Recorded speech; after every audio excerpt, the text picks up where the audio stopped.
xanuunkan COVID-19 wadanka Mareykanka ilaa inta qof uu ku dhacay waxa lagu qiyaasaa 337,310 inta dhimatay waa 9,634 qof.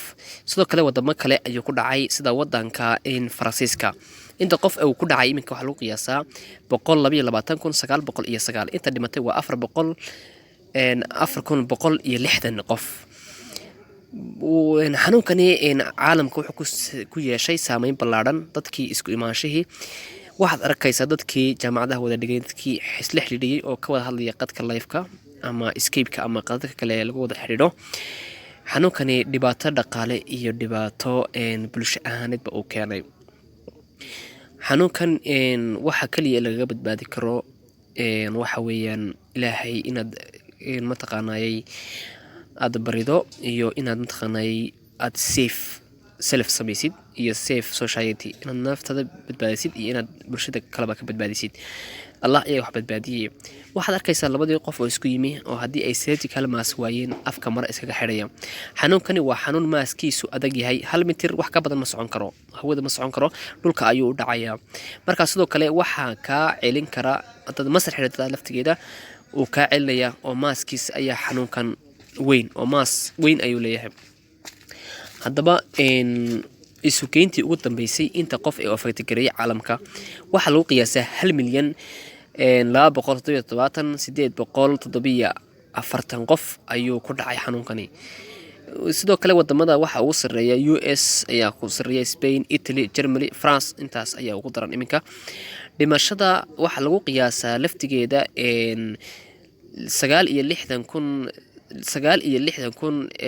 9,550 qof ayaa lagu qiyaasaa guud ahaan caalamka. marka isugeyntan waa tii ugu dambeysay ee la sameeyay. marka waxaan sheegnay inta qof ku dhacay waa intaas, inta qof ee dhimatayna waa intaas aan kala sheegnay. haddii aynu ku noqono Mareykanka ugu sareeya wuxuu ku dhacay 373,638 qof ayuu ku dhacay. waa wadanka Mareykanka oo kaliya intaas qof ayuu ku dhacay. waxa ku xiga wadanka Spain wuxuu ku dhacay 131,646 qof. waa wadanka Spain. wadanka kaalinta saddexaad ku jira wadanka Italy wuxuu ku dhacay 128,948. waa Italy lambarka saddexaad ay ku jirtaa.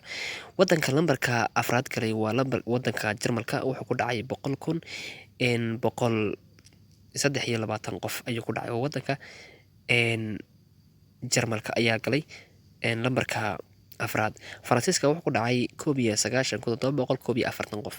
haddii aynu eegno dhimashada waxa ugu sareeya wadanka Italy wuxuu ku dhacay 15,887. wadanka Spain ayaa ku xiga 12,841.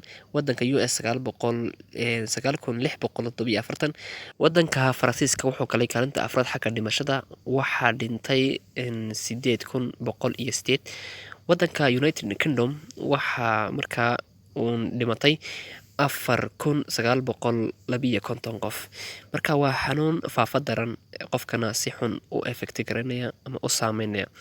laakiin inta kaliya laga roon yahay maas culus ayuu leeyahay, wuxuu la soconaynin 1 mitir wax ka badan.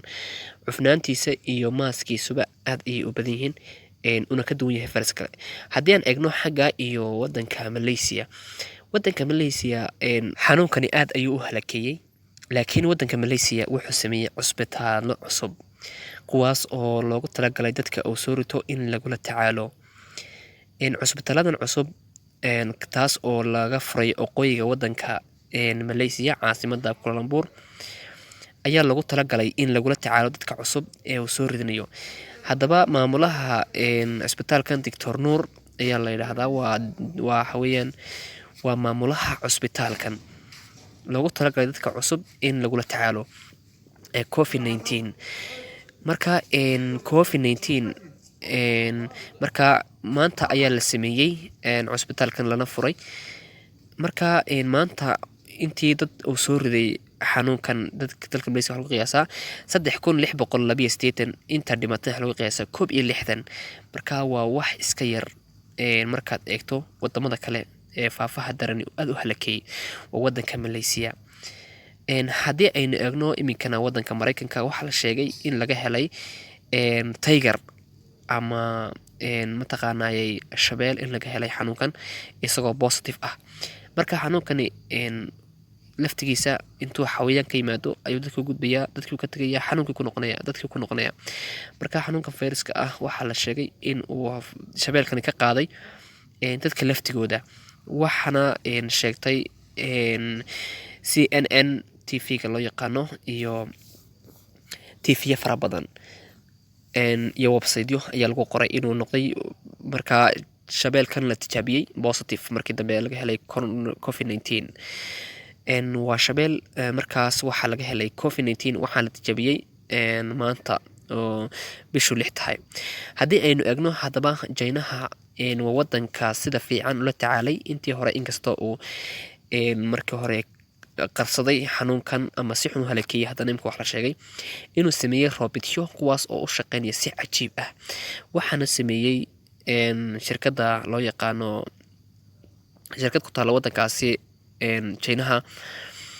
marka wuxuu u shaqeynayaa sidii qof caadi ah oo electroni si fiican u shaqeynaya.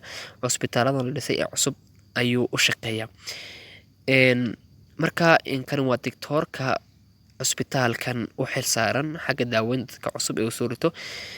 marka wuxuu leeyahay si fiican ayay ula tacaaleen, xataa laftigeeda dadka aan loo gelaynin ayuu wuxuu siiyaa daawada iyo qiyaasteeda waxaba waa mataqaanaa macnaha waa lagu safe gareeyay qofku dooska u baahan yahay, temperature-kiisa waxaba qofka uu sheegaya. marka wuxuu ku shaqeynayaa beteriyo loogu talagalay inay waqti badan ay mataqaanaa qofkaas safe gareeyaan. marka waa robot, waa teknolojiyad. marka uu controlay aad buu u controlay. wuxuu ku controlay waxa weeyaan farihii face mask waxaas oo dhan ayuu markaa u xidhay. wuxuu iska yareeyay meelihii la iska imanayay. Wuhan macnaha waa caasimadda dalkaas oo waxaad arkaysaa macnaha gebigeedaba haawanaysa oo mid haawanaysa gebigeedaba. marka maxaa dhacay? waxa la sameeyey karantiinimayn iyo in mataqaanaa hawadii la iska xidhay dhammaanba. marka haddaba iminkana waxaan eegaynaa sida caalamka u dhayalsaday. haddaba COVID-19 markii uu bilaabmay soo bixitaankiisii dadku waxay xidhanayeen face maska. haddaba European country-gu may rumaysnayn ama may lahayn wax rumayna, ama waxay lahayn fayraskan waa maxay, siduu u gudbayaa, waa maxay waxani macnaha. haddaba 2 Abriil Jarmalka ayuu halakeeyey oo ku dhawaaqay inuu hayo xanuuno cusub iyo kaysas cusub. Australia ayaa ku xigtay oo markaa 30 qof ayuu laftigeeda halakeeyey, waxaana lagu digay inay xidhaan face mask. marka waxaa kaloo ka mid ah French-ka ama Faransiiska isaga laftigiisa waxaa lagu xidhay qof kastaaba inuu face mask xidho ayaa loogu yeedhay, oo qof kastaaba face mask xidho. qof kasto meel aadaya, shaqo aadaya inuu face mask ka tagin. wadamada markaa face maska aad ayuu muhiim u yahay marka inaad isticmaasho. marka Germany sidoo kale iyadoo laftigeedu waxay controlshay iminka fayraskii fidiyey. face mask iyo gamcaha la dhaqo ayaa lagu controlay. marka waxyaabaha lagula talinayo qofkaas inuu markaa ku controli karo xanuunkan faafahan daran ee kusii fidaya caalamka oo dhan.